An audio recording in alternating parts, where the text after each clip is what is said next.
Hey there, welcome back. Today we are talking about the progressive era, everything over here. And I'm going to see if I can do it I'm going to aim for 45 minutes. I think that's realistic. Okay, so what we want to know about progressive era reform, basically it is an effort in the post-Civil War era to deal with the unmatched problems of economic growth and population growth, this explosive growth that we talked about last time. When we talked about the Gilded Age. Okay, so this is the attempt to address the ills that come out of this time period in a society, in a world that is in no way really equipped to handle the problem of mass urbanization and mass economic growth, industrialization. Okay, so that's a good way to think about it, and that's where we'll start. I'm going to turn the camera off and we'll get into it. Okay, and let's start with the simple fact that it's a truism of the late 19th century Western cities that in general they are cesspools of disease and death. Less so based on class. The better classes could afford early infrastructure such as piped in water. They could afford better sewage. They could afford pasteurization. Okay? And they lived in many ways apart from the problems that are in the city, but also not. And that's the thing too, in an era that doesn't understand airborne or waterborne diseases, the rich are just as at risk as those who are living in the tenement districts, which dominate each late 19th and early 20th century city in North America. And same within Europe. If you look at London, if you know anything about Karl Marx, you know he grew up in Soho, which is this tenement area of poor area of London. One of his children dies of cholera from a communal tap in his neighborhood. It's the only way to get water. He lives in a one-room apartment with a curtain in the middle, with all his kids and his mistress and whatnot. But in any case, he's a good example. It's not just in North America, but it's acute in these new cities on the eastern seaboard, and particularly New York, which is where we'll spend quite a bit of time today. But yeah, because of the lack of zoning, industry being right in there with residential areas, because of the lack of sewage and garbage collection, and the growing tenements and the intense population density that we start getting in cities like Boston, Philadelphia, New York, and others, and lack of infrastructure. Life expectancy in the USA in the 1870s is about 40 years old. 40 years old. Now, largely it's the fact that about 43% of children do not survive to see their 5th birthday. 43% of children in the 1870s don't make it to the age of 5. They are dying in very goodly numbers, especially in cities and especially in summer times. And again, before waterborne diseases are understood and before anything as basic as pasteurization of milk. We don't see municipal milk pasteurization laws till the early 20th century, which is actually a really great symbolic victory of the progressives. A great example, in fact, of their education campaigns and how they are working to change things. Pasteurization of milk removes the reason it's needed in the summertime is because of the heat and the kids drinking contaminated milk in summer would die of what people called summer complaint. And they did not draw the connection between that and pasteurization of milk, which is invented in the early 1860s. But it takes till the early 20th century for cities to implement that. And that's just one simple example. There's many others. Okay, so what I want you to think about too is that there's a risk of simply talking about the progressive movement as if it's this new thing that arrives, ex machina, just came out of nowhere. And that's never the case in history. There definitely is reform before the Civil War, a pre-industrialization reform. And that's important to remember. So a lot of this is building on that. And in fact, sometimes it's the same people or the second generation of these activists who had been busy prior to the Civil War, who were largely evangelicals and largely in some ways responsible for the Civil War because they fought that abolitionist crusade so hard. Okay, so the Protestant evangelical reformers that we talked about before came out of the Great Awakening, which begins in Cambridge, Kentucky in 1801, and then washes over America for decades. And out of that, we have this immense evangelical fervor, right, for making America the place that God wanted it to be. And that manifests in all sorts of movements, abolition and suffrage being the main two, but also prohibition, prison reform, care for the elderly, orphan homes, settlement houses, women's Christian temperance, yada, yada, yada. All of that is pre-Civil War. So benevolent empire reformers, they're numerous, and they include some of the names you've heard so far, or that you know, like the Stowe family, Harriet Beecher Stowe, Lewis and Arthur Tappan, these wealthy industrialist abolitionists who funded African American schools and colleges, radical William Lloyd Garrison, also abolitionist. Also men like Charles Loring Brace, who targeted the 30,000 or so homeless orphans in New York in the 1850s with orphan lodging and with foster care families. He basically invented this new thing of fostering. It's many, many groups and individuals. The point being, progressive era is not entirely novel. There's a history here, but the Civil War is a demarcation between this type of reform and progressives of the late century. Because now, in the late century, it's really about meeting new challenges that come out of growth, this massive economic growth of the Gilded Age. Now, one part of the reformist influence that you see gain a pretty good foothold in the post-Civil War period in the progressive movement is organized labor. Okay? Very limited in pre-industrial United States, pre-Civil War United States. And why is that? So, and America still is the least unionized nation, consistently has been, of the Western world.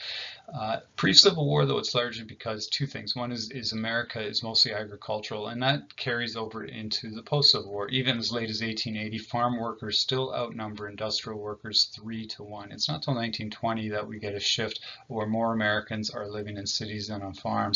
Farmers are independent producers. They tend to think individually. They tend to be anti-union and vote that way until they're not anti-union when they vote for grain, when they get involved in the Grange movement and other movements. But in any case, that's another conversation. Second and more basic point is unions were illegal. Okay, so that reflected the culture of the time, and that doesn't change till 1842. And the culture of the time views the organization of laborers as a conspiracy. So they're legal as of 1842. Even then, most of what unions try to accomplish is illegal. And as of 1890, the feds have another act to go after them with, which is the Sherman Antitrust Act. Now, we associate that with getting after the robber barons, because that is what Teddy Roosevelt will do, and he'll use the provisions of the Antitrust Act to go after industrial monopolies. But before and after Roosevelt, these kind of principles were applied to labor union activities. Okay, so the Sherman Antitrust Act prohibits combinations or conspiracies in restraint of trade. And again, the feds would use that to go after unions as a conspiracy against trade. Okay. So largely, again, this reflects cultural values. The American attitude is that unions are anathema to individualism. Combining together to demand more from an employer is seen as immoral. And again, unions not legal till 1842. And it happened, by the way, in 1842 due to a Massachusetts court decision called Commonwealth versus Hunt. And the case hinged on whether guilds were coercive or a conspiracy. So, for example, at that time, you have to be in the Bootmakers Guild to get work in Boston. You have to be in the Printmakers Guild to get work in printing, that kind of thing. It's somewhat as it is today with skilled trades, which are frequently unionized, and you'll find that public service requests for proposal or projects require that tradespeople be union. It's kind of like that.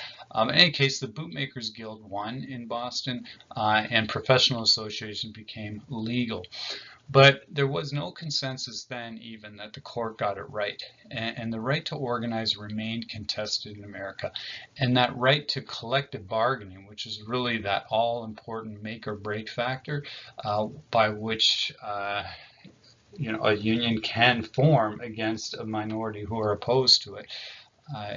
That's not finally solved till 1935 in the Wagner Act. That's when collective bargaining becomes legal. It allows for it in 1935. That's a big but very late victory for unions. In any case, the first significant union in America is the Knights of Labor, progressive era organization, and very much so because it's all about reform. The Knights of Labor, founded in 1869, broad-based and very liberal. It allows women to join, any worker regardless of trade or race. And the fact that they're open to any trade is what defines it as an industrial union, as opposed to a trade union, a trade-specific union. And yeah, any race, and yet kind of conservative in its tactics, which are really about inviting workers from anywhere rather than trying, say, to organize workers in one factory, inviting them into this broad-based organization that will reform society. Okay, with several big goals, and two of the main ones are the 8-hour workday and an end to child labor. But conservative too, in that they did not prefer the strike, and they tried everything they could to avoid that, right? Which was controversial among its own members and leads to internal division, and eventually its demise, helps in its demise. But they would use the strike occasionally. Famously, they did against railroad tycoon Jay Gould. Gould was a bit of a bastard. He gave us this great line, and it might be apocryphal, but it captures the zeitgeist of the time anyway. He apparently said, "I can always hire one half of the working class to kill the other half," which actually is pretty accurate of what one could do and why revolutions are really so rare from the working class and never really succeed. In any case, why do unions fade away? Well, it's a few things. Sorry, why does the Knights of Labor fade away? Internal division that I already hinted at. It's whether to use strikes as a legit tactic. More so the fact that they're too broad, which makes consensus a real challenge. And then you have the tragic Haymarket Square riot in 1886. And this is in Chicago. It's in every textbook you'll read. And it's a labor rally where police have a bomb thrown at them. Okay, the wider context is nationwide rallies for the 8-hour workday on May 1st with 1886 with hundreds of thousands of workers striking. Chicago is the biggest turnout, and the strike there goes for several days. Mainly it is organized by a group of German anarchists, but also many Knights of Labor card-carrying members are among the strikers. Which is why it gets tainted with association. Now, the police kill a couple of the strikers, and then the anarchists organize a demonstration in response, and that's when someone throws a bomb at the police. At that point, about a dozen or so are killed.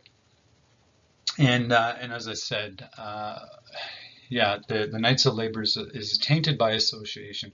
A bunch of strike leaders are tried and executed. Only one had ties to the bombing.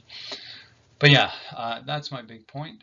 Knights of Labor, tainted with anarchists, not directly responsible for the bombing, but the event is linked to them in the public mind. And so where they'd had this massive tenfold increase from 1884 to 1886, really the first big national union in the United States, they number 700,000 members by 1886, so a tenfold increase in 2 years. Now they plummet. And the future will be trade unions, right? Like the American Federation of Labor, the next big national union in the States. AFL comes directly out of a dispute with the Knights of Labor over dual membership, whether you could be in both. Also conflicting goals, specifically in the cigar making industry in New York. Interestingly enough. Anyway, they essentially supplant the Knights of Labor. In any case, know that simple point that violence becomes an excuse to bust unions. And another notable clash in that regard was the 1894 strike by the American Railway Union. This was a strike of workers for the Pullman Car Company, again in Chicago. The leader here is the rather famous Eugene Debs. Eugene Debs is a socialist of the Socialist Party who's 5 times a presidential candidate, and who will go to jail for his role here in the Pullman strike, the American Railway Union. His name will come up again for you because he goes on to co-found the most radical union in U.S. history, which is the IWW, the Wobblies. In any case, there's a strike on the Pullman yards after a pay cut. Now, Pullman had a company town. He was one of those paternalistic capitalists. He had a workers' home, schools, a hospital, church, the philanthropic model, which we've seen before. But the workers ultimately don't appreciate that as much as the fact that he cuts their wages during a recession. So they go on strike and they end up torching 600 railroad cars. Then the strike goes national. Railway workers in about 30 states are shutting everything down. Key national infrastructure closes. In response to that, President Garfield sends in the army, and the outcome of that is the army fires on workers, and the death toll is over 30. Now, Debs is jailed for 6 months for defying a court injunction against striking. That in the context of this one. Now, ironically, because of the times and the culture, it's the union that suffers the most from all of this, and it ends up going under. And that's very typical. You get small victories in this time, and for example, the 8-hour day that gets up in the air gets picked up somewhat. But the bigger takeaway is that organized labor is part of this panoply of progressive era reform movements, which saw some advancements, helped in the broader push for reformers for workplace safety regulation, helped create awareness of child labor issues, which other progressives will then push for, as we'll get into in a moment. And yeah, worker hours do decline, though we will not see a 40-hour work week till 1938, so that 8-hour day is in the future. But numbers are declining, or work hours are going down. But, and here's the big but, this era of heightened union activity is just that, it's an era. History is nonlinear, and this activity doesn't lead to a surge. In fact, it goes in the opposite direction before it goes back up, as you can see in that graph here on the slide. Now, why that is because during World War I, striking, a couple of reasons. One is World War I, when striking becomes illegal, union organizers are blacklisted. Also, 1918 to 19, you've got a post-World War I recession. So there's an intense couple of years there of strikes and radical activities by unions, and now including the IWW. But they're now tainted by association with anarchists and Eastern European radicals. Overall, they're losing their members and their importance and their relevance. And here's the more important thing, is that corporations succeed in beating them back, essentially. Specifically, there's a group called the National Association of Manufacturers, and they are radically anti-union, and they campaign against them and appeal to the American culture of individualism and freedom in doing that. And in 1921, they start promoting what they call the American Plan, which is simply anti-union, the open shop. Open shop meaning, that there is no compulsion to join a union, and in fact, by law, there is none anyway. But the American Plan is more than that. It's companies also bringing in company unions in order to satisfy the demand for labor, so that they can control these unions. They also portray unions as un-American and detrimental to individualistic ideals, and that works very well. And this campaign also involves tactics like blacklisting union agitators so they never find work anywhere. And yeah, by the 1920s, unions are really yesterday's news. But then look what happens later. Great Depression is the big turnaround if you look at that graph, and then the post-war even more so. During World War I and immediate post-war. What's important to look at here, though, is that union membership tracks with the fortunes of the middle class and their share of the economic pie, the aggregate income of the nation. So as union rates go down, the income inequality of the Gilded Age returns. And why that matters? Well, it matters a lot. Inequality is always the main cause of political instability. You don't have to know much about history to know that much. And certainly we'll see that in Europe in the 1930s, and there's talk of that again today. So it's really concerning that today less than 10% of American workers are in a union.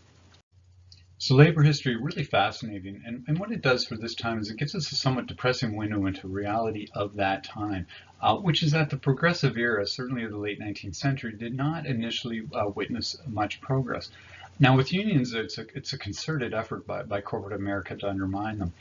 For other reform efforts, it's more a story that the early energies of reformers are completely outmatched by the pace of change. Now, there's a few salient specific reasons for this, all interconnected, and that's where we're going next in the lecture, looking at a few of these reasons why it's just so hard to keep up with what's happening here, why the reformers have such a job in their hand. And the main theme is that of unparalleled immigration numbers. So as any text on this period will explain, including your own, it's not just about numbers, it's also about country of origin. And that's because for the very first time, it's Slavic and Mediterranean peoples, mainly peasant class, that are coming here in large numbers, and they're really challenging the traditional source countries that America was built on. For example, Polish immigration in 1900 and 1910 at almost 1 million surpasses that of England of the same period. The Irish too continued to outpace other more affluent Western Europeans, and the Irish in their day were basically not seen as even white, okay, because the whiteness is something that has to be achieved, and they were the dirty Irish. In any case, many of these arrivals were Eastern European, and many of them were Jewish. Jews are tending to flee the pogroms, these anti-Semitic uprisings that happen periodically in Russia at this time period of Alexander II and III. And over 2 million of them come to America between 1880 and 1925. And in fact, by 1890, there are 533 synagogues in New York alone. Now, they're a mirror into that other shift, which is that prior to this time, most Jews in America were Sephardic or Iberian. They were Western Europeans. Now they're almost entirely Ashkenazi Jews. Okay? Think of the movie Fiddler on the Roof. If you haven't seen it, no shame, but it's a classic. In any case, it sets the idea, at least for a certain generation, me included, of the chattel, right? The little Jewish enclave that populated all of Eastern Europe, and that had kept their Jewish Orthodox identities because of persecution. So they're very unlike the assimilated Jews of Western Europe, where freedom and modernization meant less tight adherence to culture. And here you have them rebuilding that chattel in the New World. This picture here is of the Lower East Side of New York City, late 19th century. And that's where you have this Yiddish-speaking enclave, right, recreating the village life of Russia. And as are all these other groups from Eastern Europe. And in fact, the very first Lithuanian newspaper at all is published not in Lithuania, but in New York. And what we also get is a very lively Eastern European culture replicated here. What we also get is this fascinating division between older arrivals and new arrivals. And again, we see that with the Jewish arrivals. And here it comes down to a debate over the fundamentals of the faith, with the Western Jewish Americans being very comfortable with Americanization, by which they meant the old halashah, the hundreds of Jewish laws on dress and diet and Sabbath observation. Things like gendered seating in the synagogue, all of that is negotiable. So that's Reform Judaism, okay? And that's the more liberal Judaism of the West. And basically it said Moses' laws, where it doesn't make sense, that it all can be discarded. And this horrifies most of the Ashkenazi Jews who do not believe this at all, right? And we get this big divide. And really, that's one of the big themes in U.S. history. The Jewish experiments is this in microcosm, which is why I'm saying it. And it's that adaptability to the powerful cultural mainstream causes divisions. And it definitely forces a choice. Okay? And that division in this case between Orthodox and Reform continues to this very day. Another theme that's important in all of this, continual surprise at how many people arrive on these shores. It's always underestimated. And that goes way back. And I shouldn't belabor this, but people like Thomas Jefferson and Washington believed that their grandchildren would have a separate country in the West, and that would be many, many generations later. That and when Jefferson bought or arranged for the purchase of Louisiana Purchase, he thought it would be a century before that land would be filled. how completely wrong he was within a century.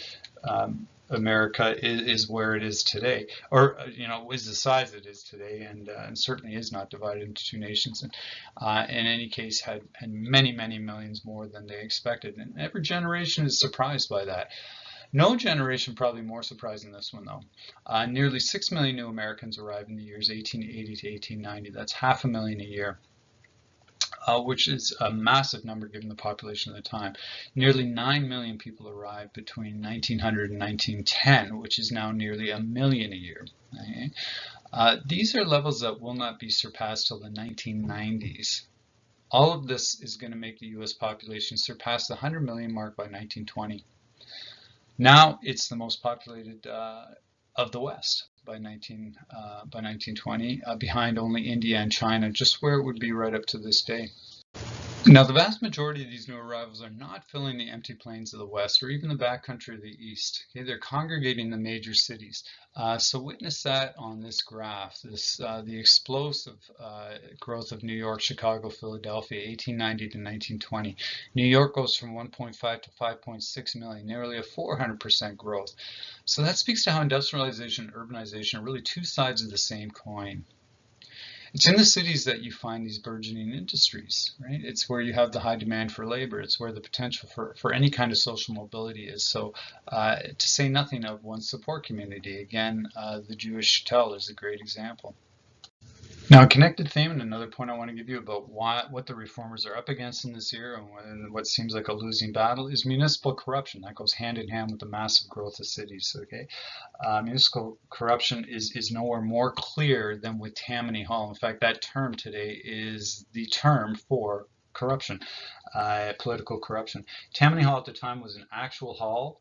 There it is, that housed the New York Democratic Party, which is a political machine that began way back in 1786 with Aaron Burr, of all people. If you don't know about him, look him up. He's a fascinating individual in American history. Anyway, the genius of the Tammany Hall politicians is they controlled the Irish immigrant vote and their patronage. Okay, so the Irish immigrant vote and all city offices. Okay? They also controlled the German vote. These two groups really, mostly it's Irish, but also the illiterate German hordes that are coming into New York. And these are groups that other parties ignored. So if you want to hold office in New York, which you want to do because it's a way to make money, you get it through Tammany Hall, and you get it by paying Tammany Hall for that office. So people were buying their offices directly from Tammany Hall politicians. Boss Tweed, who was head of Tammany Hall, while he was a congressman and a New York senator and head of public works for New York City, so has his fingers in everything. You simply pay them, and he was paid. Boss Tweed was paid as much as $50,000 for positions. These are cartoons of him by Thomas Nast for an era that in Harper's that appeared in Harper's Weekly. Cartoons being super important for the period because most people are illiterate and they can identify. In fact, he's brought down by the fact that he's identified after trying to escape New York after being convicted by somebody who identified him because they knew his face from these cartoons. In any case, it is a classic political ring, much like the territorial rings we talked about in the American West, where Boss Tweed together and mention him because this is really the nadir of the low point of maybe you want to call it the high point of corruption in New York was under him. But Tammany Hall keeps going for a long time, right up until the 1930s when FDR took them on.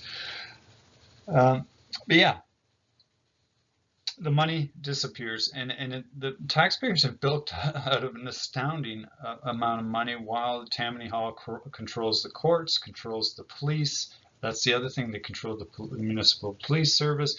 They have access to all civic contracts and access to all construction contracts.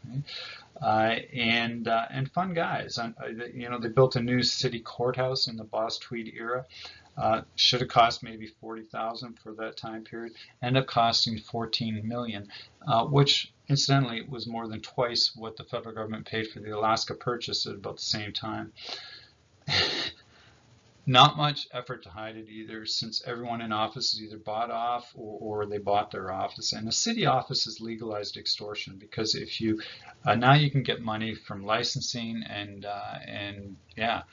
Um, Yeah, so Vice Squad, too, under the police, operates basically as an extortion racket, an extension of Tammany Hall, right? The police have their Vice Squad, which then extorts money from business owners for looking the other way as they do their own thing, right? So laws are passed intentionally so that they could be subverted and earn Tammany Hall more money in their subversion, like a Sunday closing law that citizens of New York demand because there's too much chaos and too much drinking in New York. And so in order to not enforce that law, you simply pay up to the Tammany Hall crowd. Now, they're pretty untouchable for a very long time until Tweed's eventual downfall. But the political machine itself, Tammany Hall, lives on for many decades. It survives into the 30s, as I said, when it was finally broken by FDR. Before that, though, and here's an important point, is weakened under these anti-Tammany Hall faction, which gets their own mayor in there. And these are reformers, okay? These are classic progressive reformers of the era. And we get reformer Mayor William Strong, okay? William Strong appoints Teddy Roosevelt, who will be the great reforming president, as police commissioner of New York. He cleans up the police force. He breaks its connections with political ward bosses. Okay, so a chink in the armor of Tammany Hall. They're still going, but not completely unbridled. Now, with all the graft and corruption, and this is symptomatic too of cities in the late 19th century, is that money that is meant for basic services is not going there. And there are big problems. Again, take New York. In the 1870s, New York's sewage system is not really a system. And this is typical of cities of the time. It's a combination of cesspools and outhouses, or what are called privies. Basically, these are holes in the ground to throw your human waste. Sometimes, best case, a farmer is paid to come in at night and collect night soil, it's called, and that is used as fertilizer on farm fields, which, yeah, in any case, worst case, these cesspools are overflowing and they're impacting public health. And this is what leads to the common cholera outbreaks, one thing that does. Now, where there were sewers, they tend to be inadequate, they're poorly maintained, and even though they exist, they're dumping their untreated water or waste directly into waterways, which doesn't help, right? And we get the summer cholera outbreaks from that too. Now, here in the bottom right, you see what's called a stench map, and this is an 1870 map, a stench map. And this is the City Board of Health creating this pretty unhelpful map showing the worst odor areas of New York City, and identifying things like the manure piles. And so you think manure piles, well, yeah, and that gets to the fact that horses are the other issue. Okay, there's thousands of them working these narrow streets every day. Every working horse creates 15 to 30 pounds of waste daily.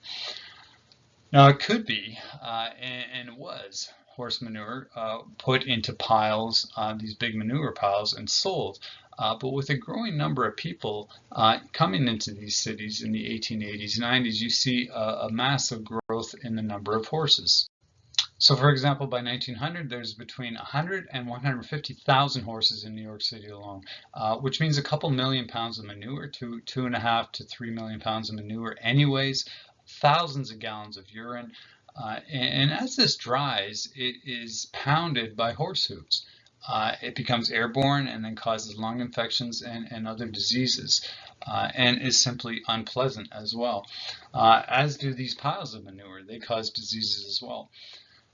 Now, ultimately, again, it's reformers who will solve this. 1894, Mayor Strong, reformer, replacing Tammany Hall politicos and appointing a guy named George Waring as head of the Department of Street Cleaning. So this is pretty awesome and pretty simple, and it's a precursor to what all cities would eventually call a Department of Sanitation. The solution would be better sewage systems and streetcars. and an army of cleaning crews, as per George Waring here. Again, all from the reformers. Another issue of the day, and now we're going past municipal into more national, and which I raised in our last lecture, is monopoly capitalism. And so successful that it's threatening to destroy capitalism itself, monopoly capitalism, which is the paradox here. You see, industrial titans, the so-called robber barons, they might talk the conservative talk, but they really don't, at the end of the day, believe in competition. In fact, they don't really believe in capitalism, because true capitalism is competition. Their goal, like we saw with Rockefeller, is monopoly. Right? Their goal is a cartel, and because they want to be free of any inducement to keep profits bound, right? To keep prices reasonable. They want vertical and horizontal integration. They want the whole deal.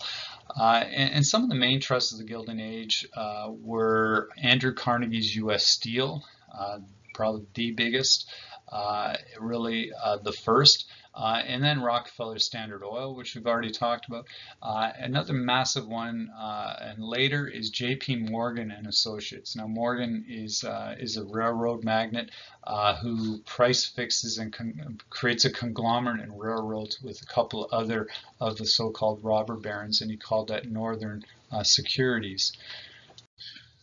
Another fight the progressives are up against is that comes with industrialization and urbanization, is how that impacts food production, which is basically it's mirrored in that it is industrialized, okay? And nowhere more so than in the massive Chicago stockyards, where assembly line assembly line begins there with disassembly of animals, thousands of workers in a huge stockyards area, and every city has these. Okay, so the industrialization of food production means unsafe conditions, they're unsanitary, and they're completely unregulated at this time. Now, with that too, and with industrialization in general, and with the mechanization of field and farm work, you get increasing child labor. And here you see labor force participation rates of children between 10 and 15 in America, 1880, 1900 to 1930. So dropping, but still very, very significant up until the end of the century. Okay, so let's shift gears here and look at, we've had some solutions already. Let's look at how it all kind of comes together. And here's a point, just as with that benevolent empire of the early century, and how that was really, activated by and brought on by and propagated by some fairly relentless, evangelically minded activists who would not shut the hell up. Same with the reform movement era. Okay, so, and they're called muckrakers. And I already mentioned before a quote of Teddy Roosevelt talking about how they have to shut up sometimes. They keep raking the muck and they can't say anything good. But muckrakers is this important term for these activist journalists, activist authors of this time, who are, and not just that, who are raising awareness about what is going on and tugging at the hearts and strings of Middle America. Okay? It's creating awareness and hoping for change and pushing for change, and often very successfully getting that. A couple big names here are Ida Tarbell, who took on Rockefeller Standard Oil in a series of articles that were put out. It was really a book that she basically breaks into chapters and puts out in McClure's magazine, and it makes McClure's magazine a bestsellers when her articles are in there, and does put the spotlight on Standard Oil and compels the government to act. Another big name here is Lincoln Steffens, who writes the book The Shame of the Cities, casting a spotlight on basically everything I've just talked about with you. Now, the one I like to talk about the most, a great muckraker, and this is one you'll probably remember for a while, is the great novelist Upton Sinclair. He wrote a book called The Jungle in 1905, and he based it on the Chicago stockyards. So it's a fictional story based on his own deep embedded journalism in that stockyard. Okay? And in it, he's got some crazy stuff. One of the immigrant Polish guy who ends up falling into the machine and becoming part of the meat product, okay?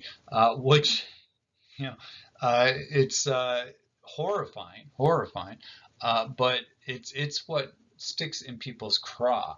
Now, you can have a lot of moralizing, and that doesn't tend to sell books, but when you talk about this is something that people will remember. Famous quote of Sinclair, he says, "I aim to hit Americans in their heart, but I hit them in their stomach instead." And he's talking about that story of the unsanitary work conditions and the fact that an immigrant could be consumed by by the meat buying public due to the conditions in these factories.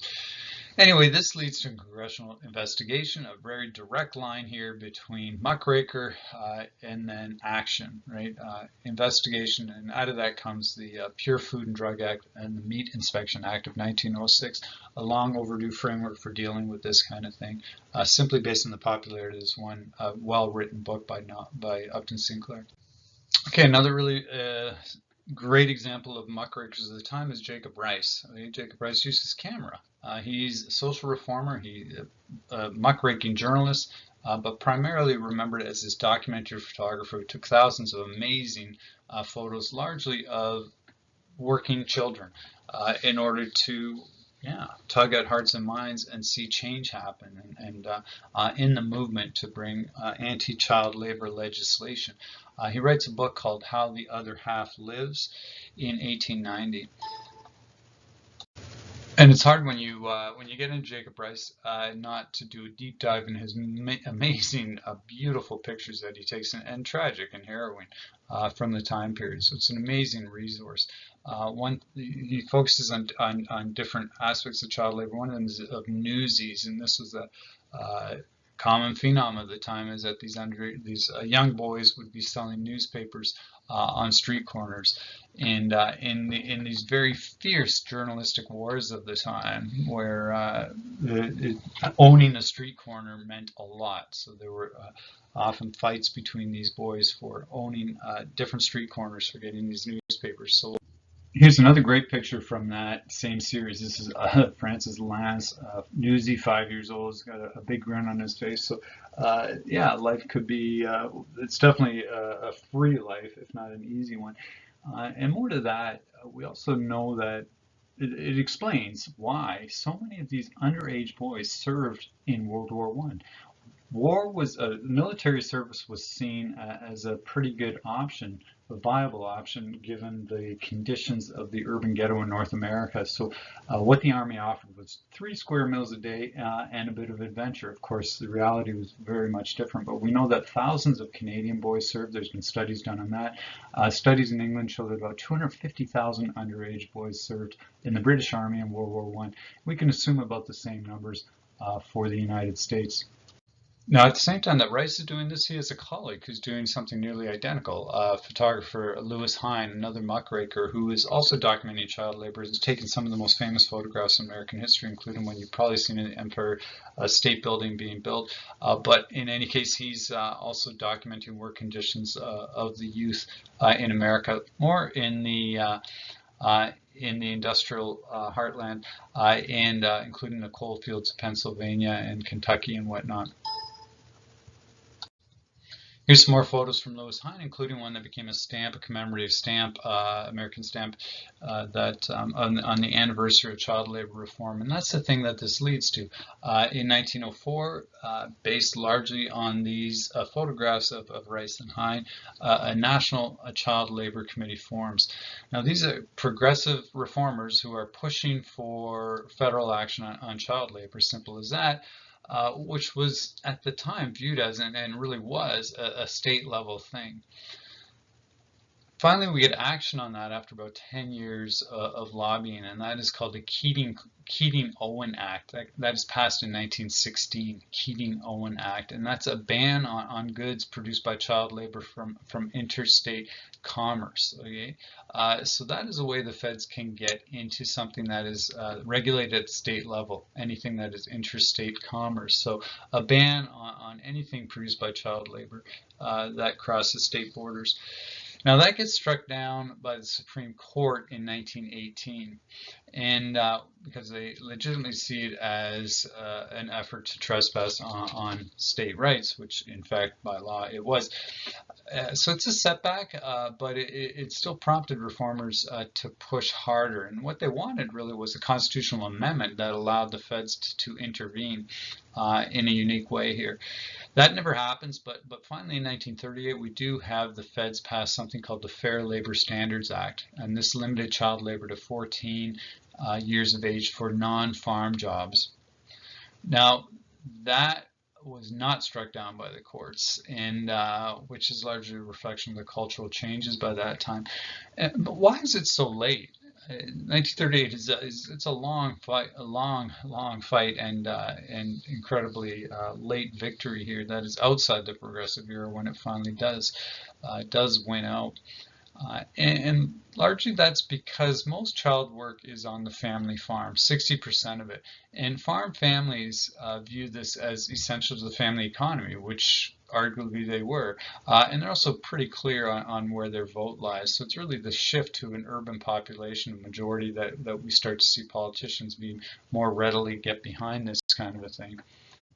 Other reformers in the era are interested in the race issue, and this is a really fascinating thing that same class of people that had agitated for abolitionism sort of dropped the ball on that after winning the fight after the Civil War, and there's not much of a white movement towards helping the African American until the early 20th century when some progressive Americans start to clue into the fact that the Jim Crow segregation that is now a reality in America it's a harsh culture for African Americans, and even in the North. In fact, in some ways, more so in the North. Okay? So a reality of the lynching culture in the South and the Jim Crow culture in the North is what motivates specifically Mary Ovington, whose family had been old-time abolitionists, as well as William Walling, who's a socialist, who writes this book called The Race War in America. And it's pretty hard not to notice these things when there are race riots pretty much every summer.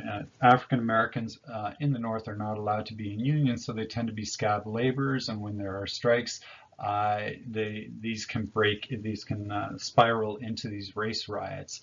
Okay, so we'll talk more about that later, but in any case, that's an endemic problem in early 20th century America. And with that, we get a growing realization that African Americans need support again. The freedmen need it in some ways even more than the slaves had.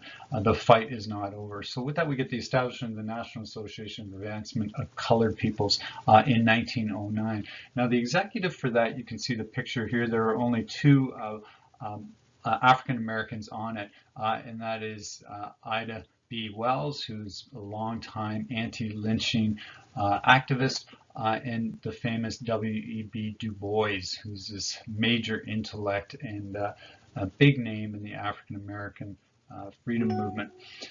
So NAACP established a great example of a reform movement coming out of the progressive era, and will be super important throughout the 20th century, particularly in the civil rights era in the post-Civil War.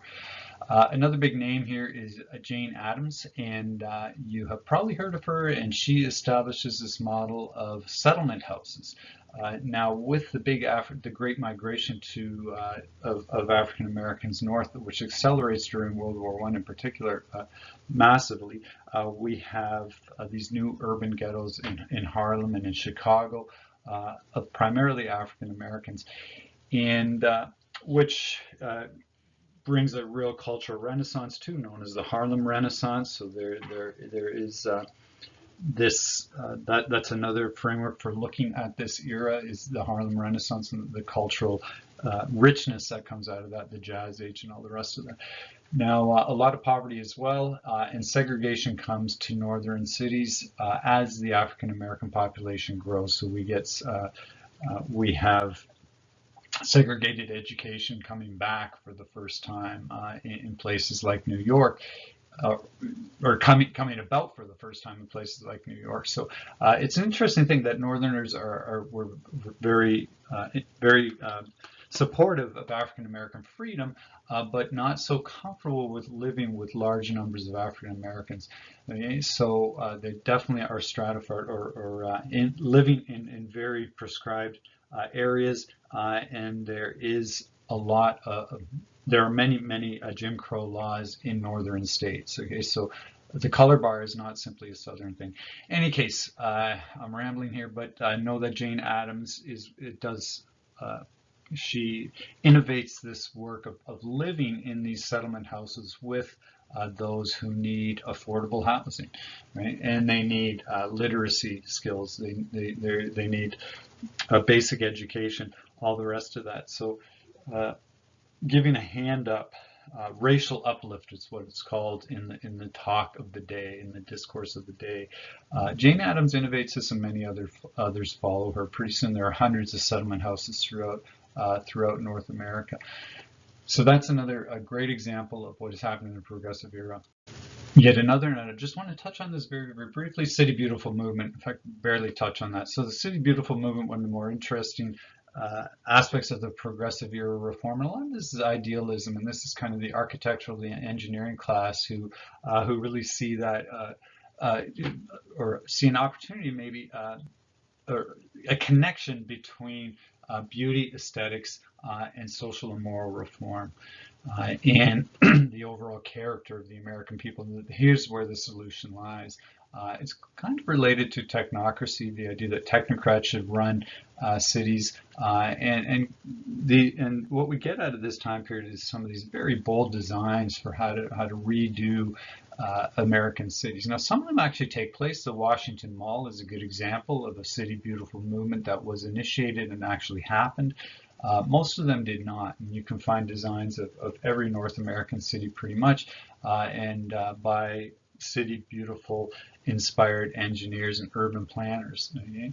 So that is another part of this. Probably a more important one and a lingering one is the public utilities movement, and we get, as mentioned earlier in the lecture, this idea that somebody does not have to make $1 every time a tap is turned on. In fact, that there should be a tap turned on. In fact, there should be running water available.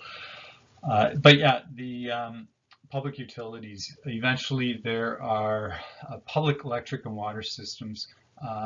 Reformers are pushing these through in many cities. The first victory there was the first publicly owned electric utility was established in Indiana in 1880 in the city of Wabash, of all places. Hundreds of cities follow suit in the next 30 years, and there's over 3,000 of public utilities by 1923. Generally, they are free from competition so that they can be, they're completely publicly owned. Sometimes they're still in competition with private utilities. But the basic premise is simple: affordability and accessibility, right? When utilities were private only, they only went to paying clients, and which is the wealthy. So the idea with public utilities, again, someone doesn't need to be making a profit here whenever an American turns on a tap. Every citizen should be able to do that. And this is another aspect of progressive era reform. Now, somewhat along the same lines is you have, in the progressive era, the origins of building codes and the idea that government should mandate and regulate, particularly in cases of fire. Fire was one of the big concerns, especially in early 19th century North American cities. Every city of any size had its great fire or its great fire of the decade because they tended to happen frequently. The answer to that in New York in the Tammany Hall era, or at its height, was to privatize firefighting services. And in fact, if you watch the movie Gangs in New York, you see this crazy scene where firefighters are fighting each other, competing fire departments, in order to put out a fire at a house. And that's because insurance companies paid a firefighting company. So the gangs in New York controlled the firefighting services, and there were 35 separate independent private firefighting departments that were fighting each other for the right for their blocks and to be able to put out certain fires in order to be paid by the insurance company. Right? If you watch that movie, you'll see that they're quite comfortable letting that house burn while they're fighting each other. Super inefficient, a really stupid way to go, and literally a major public utility owned by gangs. Okay, that's how it was working. So reformers put an end to that, and we get public firefighting services. We also get zoning laws building codes, largely in response to the growing realization that something needs to be done at that level to prevent fires. Now, this design here, the dumbbell tenement, is kind of interesting. It's James Ware's winning design in an engineering magazine that put it out there for to someone to come up with a tenement building that solved the problem of giving everybody a means of egress and exit from a burning building. And this is the result of that. It's also the result of the fact that an earlier law that a reformer government in New York had passed specified that every window, early building code in New York, the first, that every bedroom in any given unit, tenements included, needed to have a window. Now, builders got around that by simply putting windows on interior walls. So imagine walking into an apartment and there's windows, but they're only opening to another room and not to the outside. So they followed the letter of the law, but not the intent of it. So 1879, a new law came down requiring windows opening to the outside. It had to get that specific, and this was the result. And you'll still see many of these dumbbell tenements in the Lower East Side of New York, but it's not the only city that has them. There are thousands throughout the eastern seaboard of the United States, and it's a fascinating example of a response to this problem by reformers. Now, the dumbbell tenement, though, turned out to be a problem of its own because people throw garbage down this closed courtyard, and that would become a fire hazard as well as a health hazard. So eventually that design changes to be a courtyard that is open to the outside on both front and back ends. But in any case, another example of progressive reform at a very fundamental and simple level: building codes and fire regulation or professional firefighting services. Further to that, you have the famous case of the Triangle Waist Shirt Fire in 1911, where 146 young gals die either from smoke inhalation or fire, or from jumping to their deaths in a waist shirt factory that has locked doors. And that, kind of like the Upton Sinclair's of the Jungle, this is an event that then causes instant reaction in an era where people are already predisposed toward reform. And so we get the Factory Act and 64 new labor laws that come out of this signal event, the disastrous waist shirt fire of 1911. Okay, just a couple more points. I want to give you just two more slides left in this lecture, which has gone longer than I'd hoped. And one is that there's what we would call today a dark side to the progressive reform era. Now, progressive doesn't always mean positive, and the eugenics movement itself is a progressive era movement. There's also self-interest, okay? And self-interest is highly motivating for a lot of the reform of the time. Okay. A great example of that is Typhoid Mary Milan. She's an Irish immigrant cook who was the first known case of an asymptomatic carrier. This has never been seen before, that someone can be asymptomatic and have a disease that they're passing on to others. For her, it was typhoid, and she passes that along as a cook for wealthy families, and she passes it to dozens of people, fatally for a few of those. An investigation is done on why these families are suffering, and the connection to her is made. So it's fascinating. And she's tested, and sure enough, she's an asymptomatic carrier, the first known. She gets quarantined, and she then is let out, and she promises not to work in the food industry again. Then she does go back to the food industry. Then she gets quarantined for decades after that failure to quit. So Malins identified as a carrier in 1906-07. Germ theory of disease was first proposed in 1860s, but now it has a solid example, and that's massive. And this bolsters reformers' efforts in all sorts of areas, bringing in public water and sewage systems, also vaccination efforts. Which all of these which gain ground in the progressive era. But again, this is the point being, one can only be so indifferent to the plight of their fellow man, even those in the teeming ghettos, when one realizes that their welfare has a direct health impact on your own. So self-interest is a massive motivator for reform. More disturbingly, many in this movement are also class-bound and out racist. And in fact, as I said, eugenics is a classic reform progressive era cause. This is a generation that has been taught that racial inferiority is a scientific fact. And many, if not most, of the early 20th century reformers are pro-eugenics, eugenicists. Now, it matters too, it matters a lot that others are very vehemently opposed to eugenics because they can understand, they see the dark side of social Darwinism and are smart enough to realize that it legitimizes basically a fascist approach to economics and society. And in fact, those robber barons justified their ruthless behavior and their monopolistic behavior under the social Darwinist ideology. And so a good example of that, of one of these opponents of eugenics, is William Jennings Bryan, big name in American history in this time period, and he will be famous in the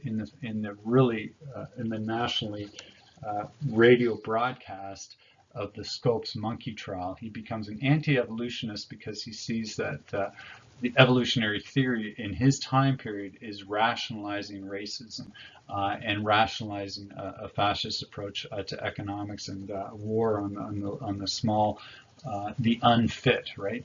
Sanger's on the other side of that fence. She refers to the unfit in society as those who are poor, uneducated, and the feeble-minded. So Margaret Sanger is a great example of this. She's birth control activist and the founder of Planned Parenthood. So it goes down as a hero for many people, for female, for her feminism in a time when that is a very difficult position to take.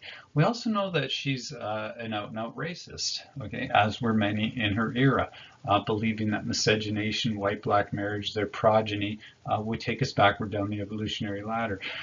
When Sanger and others talk about over fertility of the defective as she has, they have a racial and a class construction on what that defective is. And there we have a couple quotes from Sanger that are very specific to that.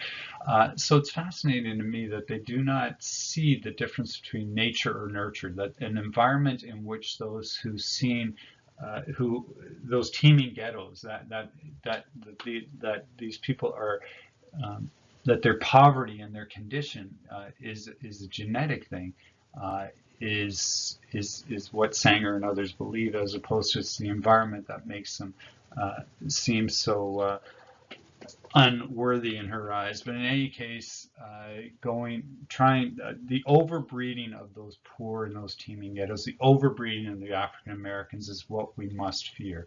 And that's really what gives eugenics its power and birth control its power in this time period, unfortunately. So there's a lot you can look at on that, what we would call the dark side of the progressive era. All right, and my last point is about Teddy Roosevelt. Now, final point I want to make in today's lecture is that a lot of the momentum for the reform era, for progressive reform, comes together in the great progressive president, Teddy Roosevelt, who came into office promising a square deal. This is election slogan of the second term.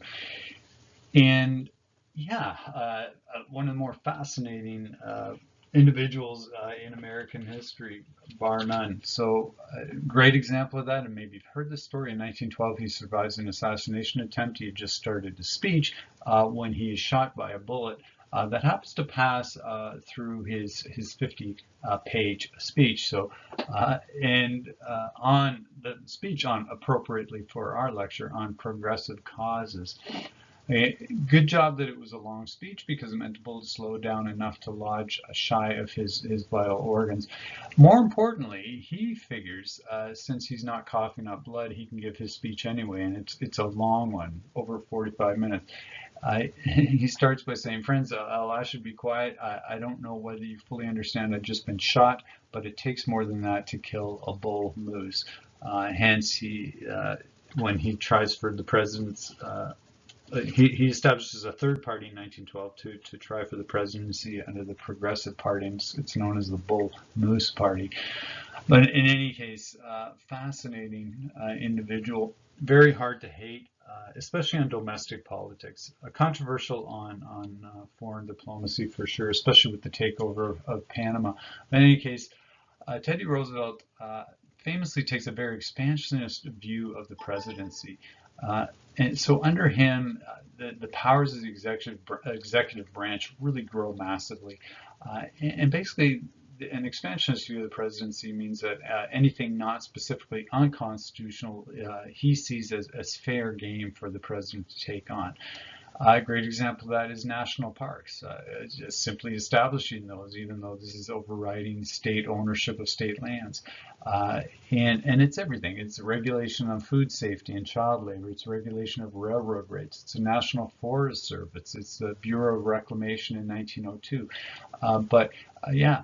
NFS, the National Forest Service, he transfers 250 million acres to federal lands. He also establishes most of America's national parks. And in fact, Teddy Roosevelt signs over 1,000 executive orders, 145 per year. Before this, only one president had ever gone over 200. That was Ulysses S. Grant in a time of late Reconstruction where a lot was happening. Most signed maybe a couple dozen. So this is a completely new way to govern, which really sets a new precedent that's outmatched by his distant cousin, Franklin Delano Roosevelt, who goes even further in that direction with executive orders. So growth of the executive branch and a massive physical growth of all the different branches of the executive branch. So it's becoming an enormous institution. And he is taking on the robber barons. This is where he is one of his most famous acts while president is to take on the great trust. Now he has an idea that there are good trusts and bad trusts, and good trust is less. He's less specific on which ones are good, but basically they're the ones that are efficient. They keep prices stable. And yeah, they're offering good products and services and ultimately contribute positively to economic growth, right? So as long as these trusts operate in a reasonable manner, yeah, he's not breaking them up. But if they don't, he will. And he starts with J.P. Morgan's Northern Securities Railroads Combine. Mentioned them before. By 1904, this cartel, controlled all three intercontinental railroads, which is ruinous for rates, for competition. So he essentially, calls up Morgan's people and says he is taking them to court, and that's exactly what he does. And Morgan loses. Morgan is furious, but he's only getting started. Teddy Roosevelt. He goes after 43 major corporations over the course of 7 years. Now, this sets a pattern as well where throughout the 20th century, monopolies would be broken up by the feds. One famous example, AT&T Corporation, early 1980s, gets broken up for being much too massive.